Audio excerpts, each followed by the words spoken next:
morning, Deborah. We are here from sunny Florida, although it's a little bit chilly this morning. Now, we've been at the University of Florida all morning because the Bee College here is going to help us with our DARE, my DARE, later on this week.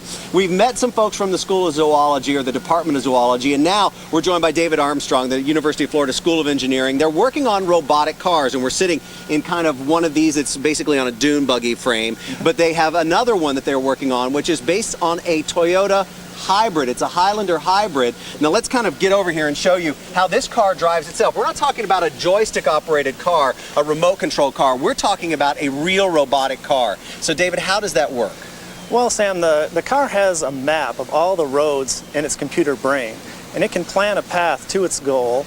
As it executes toward the goal, it can stay in its lane, obey speed limits, negotiate busy intersections, and even get in and out of its own parking space. All that on its own, with no input or no help. That's right. There's no remote control. And how do you manage to make that happen inside it?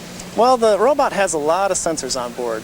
We use 8 lasers and 5 cameras, and it builds like a virtual world model of everything that it sees.